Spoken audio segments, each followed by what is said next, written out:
Pregunta 26. ¿Cómo ejecuta Cristo el oficio de Rey? Respuesta. Cristo ejecuta el oficio de Rey sometiéndonos a Él mismo y gobernándonos y defendiéndonos, y refrenando y venciendo a todos los enemigos suyos y nuestros. Salmo 110:3. Tu pueblo se ofrecerá de buena voluntad en el día de tu poder, en la hermosura de la santidad. Desde el nacimiento de la aurora tú tienes el rocío de tu juventud. Pregunta 27. ¿En qué consistió la humillación de Cristo? Respuesta.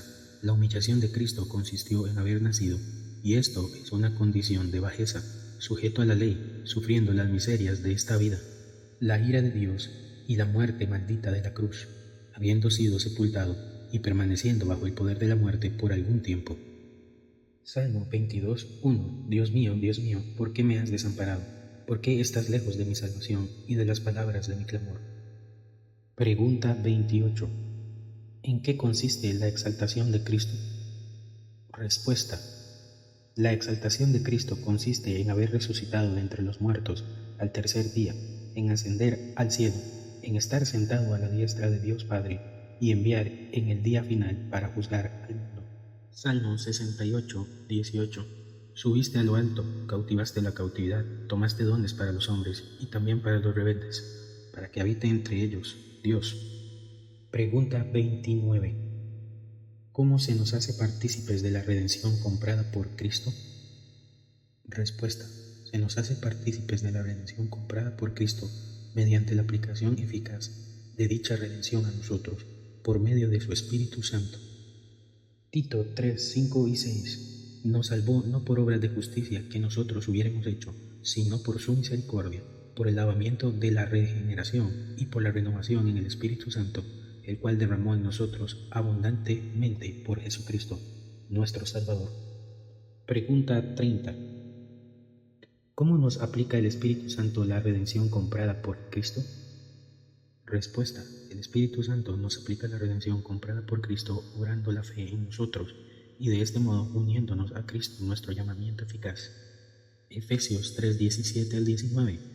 Para que habite Cristo por la fe en vuestros corazones, a fin de que arraigados y cimentados en amor, seáis plenamente capaces de comprender con todos los santos cuál sea la anchura, la longitud, la profundidad y la altura, y dé a conocer el amor de Cristo que excede a todo conocimiento, para que seáis llenos de toda la plenitud de Dios.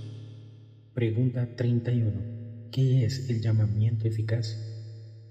Respuesta. El llamamiento eficaz es la obra del Espíritu de Dios, por medio de la cual, convenciéndonos de nuestros pecados y de nuestra miseria, iluminando nuestras mentes en el conocimiento de Cristo y renovando nuestras voluntades, nos persuade y nos capacita para aceptar a Jesucristo, que gratuitamente se nos ofrece en el Evangelio. Pregunta 32. ¿De cuáles beneficios participan en esta vida los que son eficazmente llamados?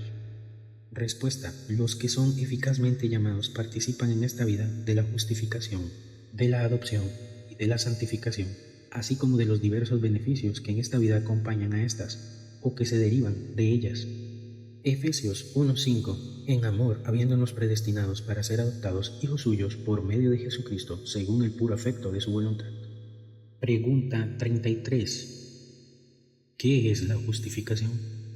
La justificación es un acto de libre gracia de Dios, mediante el cual perdona todos nuestros pecados y nos acepta como justos ante sus ojos, solamente en virtud de la justicia de Cristo que nos es imputada, la cual recibimos solamente por fe. Segunda de Corintios 15:21 y 19. Que Dios estaba en Cristo reconciliando consigo al mundo, no tomándoles en cuenta a los hombres sus pecados, y nos encargó a nosotros la palabra de reconciliación. Pregunta 34. ¿Qué es la adopción? Respuesta. La adopción es un acto de libre gracia de Dios mediante el cual somos recibidos en el número de los hijos de Dios y tenemos derecho a todos los privilegios de ellos. Primera de Juan 3:1. Mirad cuál amor nos ha dado el Padre para que seamos llamados hijos de Dios. Por esto el mundo no nos conoce, porque no le conoció a Él. Pregunta 35. ¿Qué es la santificación? Respuesta. La santificación es la obra de la libre gracia de Dios, por medio de la cual somos renovados en la totalidad de nuestro ser, según la imagen de Dios, y somos capacitados más y más para morir al pecado y vivir para la justicia. Filipenses 2:13. Porque Dios es el que en vosotros produce así el querer como el hacer por su buena voluntad. Pregunta 36. ¿Cuáles son los beneficios que en esta vida acompañan o derivan de la justificación, la adopción y la santificación? Los beneficios que en esta vida acompañan o se derivan de la justificación, la adopción y la santificación son la seguridad del amor de Dios, la paz de conciencia, el gozo en el Espíritu Santo, el crecimiento en gracia y la perseverancia en ella hasta el final. Filipenses 1:6. Estando persuadidos de esto, que el que comenzó en vosotros la buena obra la perfeccionará hasta el día de Jesucristo. Pregunta 37. ¿Cuáles son los beneficios de Cristo que reciben los creyentes al morir? Respuesta. Al morir, las almas de los creyentes son hechas perfectas en santidad y pasan inmediatamente a la gloria, y sus cuerpos, estando todavía unidos a Cristo, reposan en sus tumbas hasta la resurrección. Daniel 12:2. Y muchos de los que duermen en el polvo de la tierra serán despertados, unos para vida eterna y otros para vergüenza y confusión perpetua. Pregunta 38. ¿Cuáles beneficios de Cristo reciben los creyentes en la resurrección? Respuesta. En la resurrección, los creyentes, siendo levantados en gloria, serán públicamente reconocidos y absueltos en el día del juicio y serán perfectamente bendecidos en el pleno disfrute de Dios por toda la eternidad. Salmos 16:11. Me mostrarás la senda de vida, en tu presencia hay plenitud de gozo, delicias a tu diestra para siempre. Pregunta 39. ¿Cuál es el deber que Dios exige al hombre? Respuesta. El deber que Dios exige al hombre es la obediencia a su voluntad revelada. Miqueas 6:8. Oh hombre, Él te ha declarado lo que es bueno. ¿Y qué pide Jehová de ti? Solamente hacer justicia y amar misericordia y humillarte ante tu Dios. Pregunta 40. ¿Qué reveló Dios primero al hombre como norma de obediencia? Respuesta. La norma que Dios reveló primero al hombre para su obediencia fue la ley moral. Romanos 10:5. Porque de la justicia que es por la ley de Moisés, escribe así: el hombre que haga estas cosas vivirá por ellas. Pero la justicia que es por fe, dice así: no digas en tu corazón, ¿quién subirá al cielo? Esto es para traer abajo a Jesucristo. ¿O quién descenderá al abismo? Esto es para hacer subir a Cristo de entre los muertos. Mas que dice: cerca de ti está la palabra en tu boca y en tu corazón. Esta es la palabra de fe que predicamos, que si confesares con tu boca que Jesucristo es el Señor y creyeres en tu corazón que Dios le levantó de los muertos, serás salvo. Pregunta 41. ¿Dónde se encuentra resumida la ley moral? La ley moral se encuentra resumida en 10 mandamientos. Deuteronomio 4:13. Y él os anunció su pacto, el cual os mandó a poner por obra los 10 mandamientos y los escribió en 2 tablas de piedra. Pregunta 42. ¿Cuál es el resumen de los 10 mandamientos? Respuesta. El resumen de los 10 mandamientos es amar al Señor nuestro Dios de todo corazón, con toda nuestra alma y con todas nuestras fuerzas y con toda nuestra mente, y a nuestro prójimo como a nosotros mismos. Mateo 22:37-40. Jesús le dijo: amarás al Señor tu Dios con todo tu corazón y con toda tu alma y con toda tu mente. Este es el primer y gran mandamiento. Y el segundo es semejante: amarás a tu prójimo como a ti mismo. De estos 2 mandamientos depende toda la ley y los profetas. Pregunta 43. ¿Cuál es el prefacio de los 10 mandamientos? Respuesta. El prefacio de los 10 mandamientos está en estas palabras: yo soy Jehová tu Dios, que te saqué de la tierra de Egipto, de casa de servidumbre. Éxodo 20:2. Yo soy Jehová tu Dios, que te saqué de la tierra de Egipto, de casa de servidumbre. Pregunta 44. ¿Qué nos enseña el prefacio de los 10 mandamientos? Respuesta. El prefacio de los 10 mandamientos nos enseña que, puesto que Dios es el Señor, nuestro Dios y Redentor, estamos por tanto obligados a guardar todos sus mandamientos. Lucas 1:74-75. Que, líbranos de nuestros enemigos, sin temor le serviremos en santidad y en justicia delante de Él todos nuestros días. Pregunta 45. ¿Cuál es el primer mandamiento?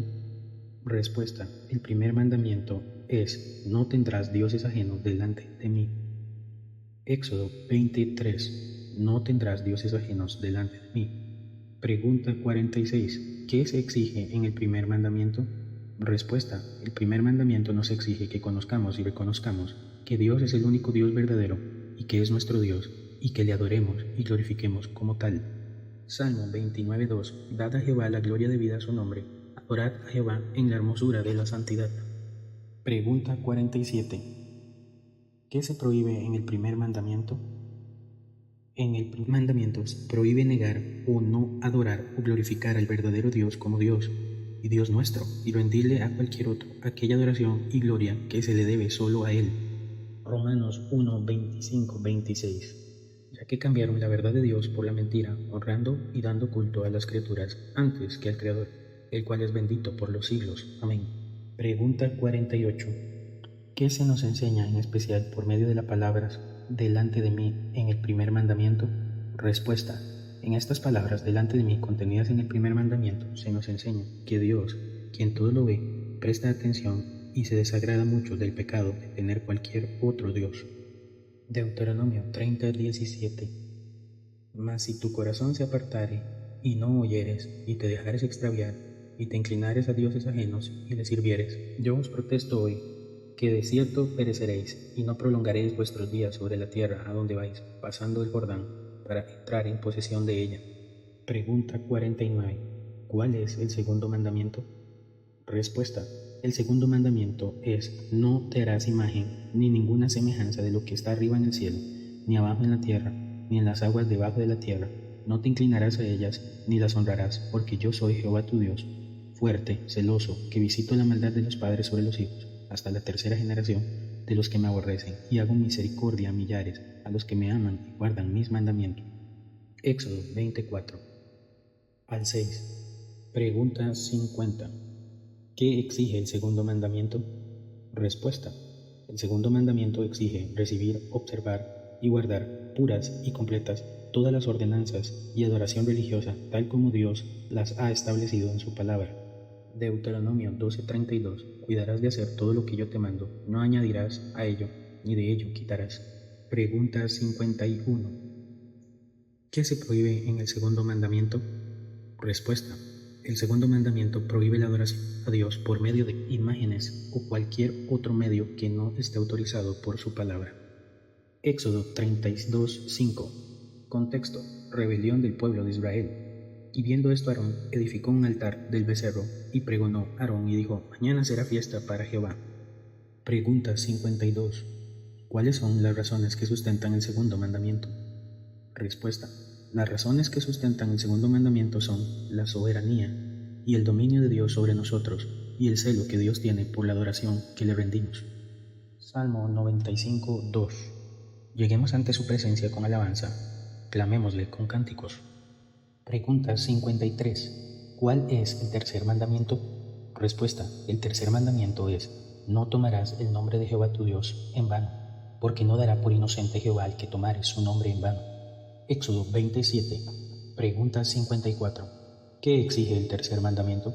Respuesta. El tercer mandamiento exige el uso santo y reverente de los nombres de Dios y de los títulos, los atributos, las ordenanzas, la palabra y las obras de Dios. Deuteronomio 28:58.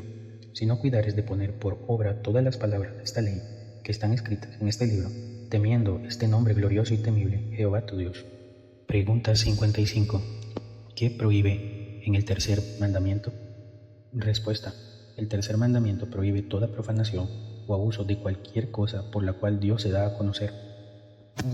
Levítico 19:12. No juraréis falsamente por mi nombre, profanando así el nombre de tu Dios, yo Jehová. Pregunta 56. ¿Cuál es la razón que sustenta el tercer mandamiento? Respuesta. La razón que sustenta el tercer mandamiento es que por más que los infractores de este mandamiento puedan escapar del castigo de los hombres, sin embargo, el Señor nuestro Dios no los dejará escapar de su justo juicio. Deuteronomio 28:58-59. Si no cuidares de poner por obra todas las palabras de esta ley que están escritas en este libro, temiendo este nombre glorioso y temible, Jehová tu Dios, entonces Jehová aumentará maravillosamente tus plagas y las plagas de tu descendencia, plagas grandes, permanentes y enfermedades malignas y duraderas, y traerá sobre ti todos los males de Egipto delante de los cuales temisteis y no te dejarán. Pregunta 57. ¿Cuál es el cuarto mandamiento? El cuarto mandamiento es: acuérdate del día de reposo para santificarlo. 6 días trabajarás y harás toda la obra, mas el séptimo día es reposo para Jehová tu Dios. No hagas en él obra alguna, tú, ni tu hijo, ni tu hija, ni tu siervo, ni tu criada, ni tu bestia, ni extranjero que está dentro de tus puertas, porque en 6 días hizo Jehová los cielos y la tierra, el mar, y todas las cosas que en ellos hay, y reposó el séptimo día. Por tanto Jehová bendijo el día del reposo y lo santificó. Éxodo 28. Pregunta 58. ¿Qué exige en el cuarto mandamiento? Respuesta. El cuarto mandamiento exige conservar santo para Dios los tiempos que Él ha señalado en su palabra, y expresamente un día entero de cada 7, para dedicarlo a Dios como santo descanso. Éxodo 31:13. Y tú hablarás a los hijos de Israel diciendo: con todo eso, vosotros guardaréis mi sábado, porque es señal entre mí y vosotros por vuestras edades, para que sepáis que yo soy Jehová que os santificó. Pregunta 59. ¿Cuál día de los 7 ha señalado Dios para el descanso semanal? Respuesta. Desde la creación del mundo hasta la resurrección de Cristo, Dios señaló el séptimo día de la semana para hacer reposo semanal, pero a partir de la resurrección hasta el fin del mundo, Dios ha señalado el primer día de la semana como reposo cristiano. Apocalipsis 1:10. Yo estaba en el Espíritu en el día del Señor. Véase como nota de traducción el original: día del Señor, día dominical. Pregunta 60. ¿Cómo debe ser santificado el día de reposo? Respuesta.